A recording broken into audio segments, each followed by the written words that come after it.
बात करने के लिए हमारे बीच में है बड़ी बहन रजनी सेठी जी, हमारे प्रदेश के प्रवक्ता। साथ में है बहन एडवोकेट जसमीत कौर जी, हमारे सीनियर नेत्री। अब मैं दरख्वास्त करूंगा बहन रजनी सेठी जी से कि वो अपनी बात आपके माध्यम से सरकार और जनता तक पहुंचाएं। धन्यवाद प्रदीप जी, मीडिया के इंचार्ज मेरे साथ जसमीत जी और यहाँ पर आए सभी मीडिया के भाइयों और बहनों का हार्दिक अभिनंदन। आप सब जानते हैं कि 3 दिन पहले रामबन में, सेरी गांव में और धर्मकुंड गांव में किस तरीके की प्राकृतिक आपदा आई और लोग त्राही त्राही कर रहे हैं। हम सबकी तरफ से हम दिल की गहराइयों से संवेदनाएं प्रकट करते हैं उन सभी परिवारों को जो इस प्राकृतिक आपदा में फंसे हैं और जो कहीं ना कहीं अपना घर बार खो बैठे हैं, अपने माल मवेशी खो बैठे हैं और बेसिक जो उनकी नेसेसिटीज थी वो सब खत्म हो चुकी हैं। यहाँ पर एनसी की सरकार है। एनसी की सरकार के दौरान हमें उम्मीद है कि इन सबको वो सभी चीजें मुहैया होंगी जिनके ये हकदार हैं।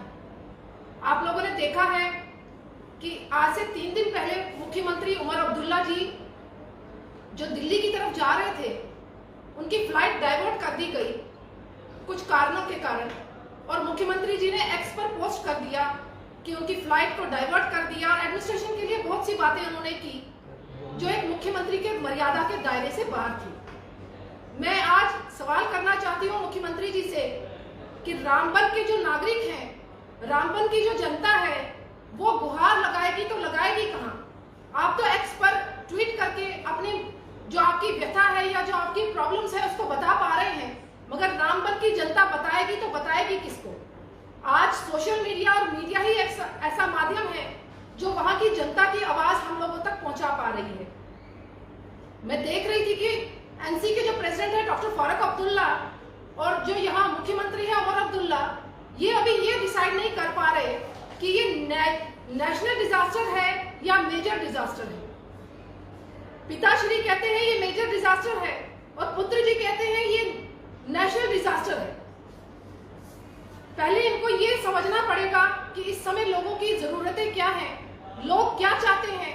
लोग घर बार खत्म कर बैठे हैं, उनके पास छत नहीं है, उनके पास खाने का सामान नहीं है।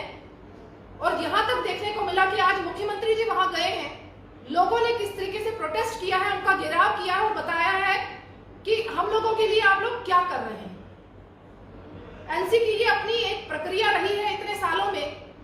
वो अलग अलग किश्तियों में, बाप अलग किश्ती में चलते हैं, पुत्र अलग किश्ती में चलते हैं, मगर उनको समझना पड़ेगा कि लोगों की अपेक्षाएं सरकार से है। लोग चाहते हैं कि उनकी चिंता का निवारण हो, उनको हर फैसिलिटी मिले। जो हम सोशल मीडिया में देख रहे हैं कि सड़कों पर ट्रकों के जाम लगे हुए हैं, लोग रुके हुए हैं, ड्राइवर इवन जो पैसेंजर्स हैं वो रुके हुए हैं, उनको बेसिक फैसिलिटीज नहीं मिल रही। वहां पर आर्मी की लोग जो है वो मदद कर रहे हैं, उनको खाना प्रोवाइड करवा रहे हैं। जो हमारे आरएसएस के वर्कर हैं वो कहीं ना कहीं मदद कर रहे हैं और जो कुछ एनजीओज हैं वहां पर वो मदद कर रही हैं। वहां ब्लैक मार्केटिंग का काम शुरू हो गया है। दुकानों पर जो रेट है ओरिजिनल रेट से ज्यादा चीजें महंगी मिल रही हैं। मैं सवाल करना चाहती हूँ एडमिनिस्ट्रेशन से, डीसी से, कि आप कहां सोए हैं? जो लोग पहले ही तबाही की कगार पर खड़े हैं, जिनका घर बार लुट चुका है, तो आप सोकर क्या साबित करना चाहते हैं? पहले इसको अनाउंस करवाइए कि ये नेशनल डिजास्टर है। हमारे आदरणीय एलओपी सुनील शर्मा जी परसों गए थे इस एरिया में, लोगों से मिले, लोगों की जो प्रॉब्लम्स है उनको सुना और उन्होंने वहां पर कहा कि ये नेशनल डिजास्टर घोषित होना चाहिए, क्योंकि कहीं ना कहीं अगर ये एसडीआरएफ के तहत इसको प्रोवाइड किया जाएगा फैसिलिटीज को, कहीं बहुत कम मात्रा में वो पैसे दिए जाते हैं लोगों को।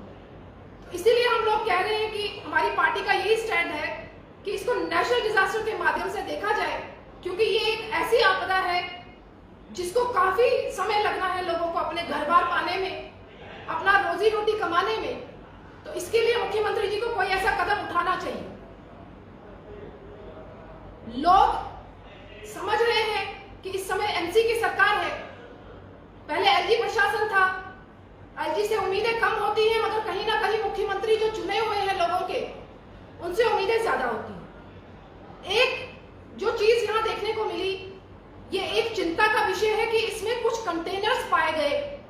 प्राकृतिक आपदा के शिकार हुए हैं, उन कंटेनर्स में हमारी गौ माता पाई गई है। मेरा सवाल एडमिनिस्ट्रेशन से यह भी है, लखनपुर से क्रॉस होके ये गौ माता वहां तक कैसे पहुंची? अगर गौ तस्करों को आप गिरफ्तार करते हैं तो ये गौ तस्कर किस मात्रा में गाय माता को वहां तक पहुंचा पाए हैं? क्योंकि जो वीडियो देखने को मिल रही है आप सोशल मीडिया के माध्यम से, वो बड़ी बुरी दशा में हमारी गौ माता वहां पर पाई गई है। मुझे लगता है कि हर एक व्यक्ति जो हिंदू धर्म से बिलोंग करता होगा, कहीं ना कहीं उनके आंखों में आज आंसू है कि हमारी गौ माता की क्या दुर्दशा कर रही है। ये एडमिनिस्ट्रेशन कहां सोई हुई है?